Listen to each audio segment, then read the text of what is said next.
You kind of can't switch off from hospitality. You're dealing with a lot of different people, you're dealing with a lot of different contracts. You have to be on the ball, but it's difficult to find people that can keep up with that. If you want to be in this industry and you want to grow in this industry, you've got to be prepared to work 7 days a week. Always think about your budget. Budgeting is a massive part of being a successful, profitable business. And that's one thing I do a lot more of now.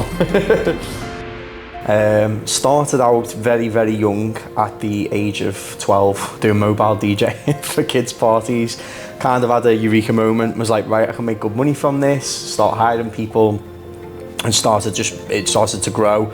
As I got older, I started to get more of a reputation, and I was getting booked, like literally 4 or 5 bookings every single Saturday and Friday, and I was back to back. So I started to have to pick and choose me gigs basically, and I just kind of got to a point where I was like, right, I've done this now, I've been doing it for that long, I really want to start DJing and doing sort of events in Ibiza. So moved over to Ibiza, started to work in the industry doing events for a brand called Pucker Up, and I just went up to the manager and I was like, look, can you hire me? I want to work for you. And he was like, right, we don't really have a job right now, but you can sell tickets for us. I kind of got to a point where I was the best in the team, doubling the ticket sales in a day, and then it just sort of escalated then into becoming a manager. And then I got the opportunity 3 years ago to buy the company off them. Everything I had, I put into that business. I took a big risk on it. At the time when we were meant to obviously have full ownership of the brand, the pandemic killed us. No boat parties for 2 years. This year we had a boom. Everything come back. So thankfully that investment paid off, because we've had probably the biggest year we've had for Pucker Up. I just thought, you know what, I'm gonna go and try a new country, because I tried Ibiza and it worked. So yeah, I just went to Dubai, and again I had to start from scratch. So I was selling myself to people who are obviously on holiday, trying to get them to come to events, trying to get into nightclubs, trying to get into different companies and events. I didn't know anyone here, and I started from the bottom again, just sort of working my way up as a PR. I was good at what I was doing, so I was like, I need to turn this into a business now. Exactly what I did in Ibiza. So I set up my first company and put my money that I'd made in the summer from Ibiza into the new company, set up the trade license. Started off with myself working for myself. I didn't have any team. Slowly grew, hired a PA, and then now it's gone to 35 staff. I consult a lot for a lot of different businesses. So a hotel would come to me and say, do you have any ideas on what we're going to do with this space? Or, you know, how can we make this work? Or we want to pitch this idea to the chairman. Can you help us with a brand concept where we think this might work on certain days of the week?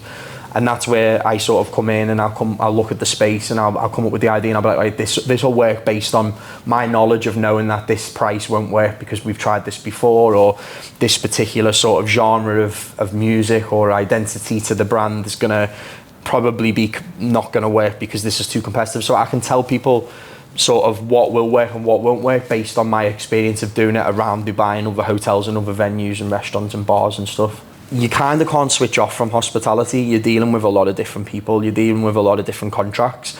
So when you've got like we do 26 events a week, I think we're doing at the moment. It's 26 different general managers, 26 different marketing teams, different people, different hotels. You're on WhatsApp groups. It's never ending, and you can't not respond to them. You know, you have to be on the ball. So for me, I just have a positive mindset. You know, like, we're going in the right direction. So this is what you've got to do to get in that direction. But it's difficult to find people that can keep up with that. And if you want to be in this industry and you want to grow in this industry, you've got to be prepared to work 7 days a week and not switch off from what you're doing, unfortunately, if you want to grow and be successful in it.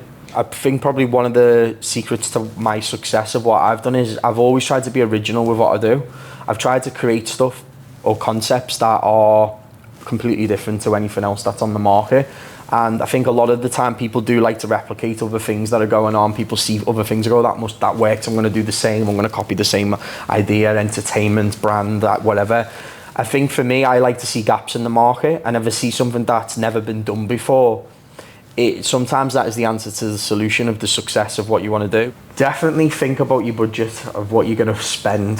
I think that's the key to anything. I've been someone who kind of just jumps and runs of things, and that's kind of probably my weakness. But at the same time, I probably wouldn't be where I am today without doing what I've done, so I can't really knock what I've done in the past. But I do believe that when you are going into being an entrepreneur and you have an idea, really think about what you're going to spend, whether it's marketing or buying products or decor, or it can be anything really. Like, look at your market price and go with the more affordable, rather than just trying to go, yeah, let's get the best, or let's get the stuff that can be quicker. Because sometimes when you look back on it, you think, bloody hell, I spent 20,000 dirhams on building that structure or building this prop or design or whatever, and really I could have done it with this cheaper person, but he was only going to be able to do it a week later. And you know, you look back on that and that actually affected your P&L. So yeah, I'd probably say always think about your budget, and your budgeting is a massive part of being a successful, profitable business.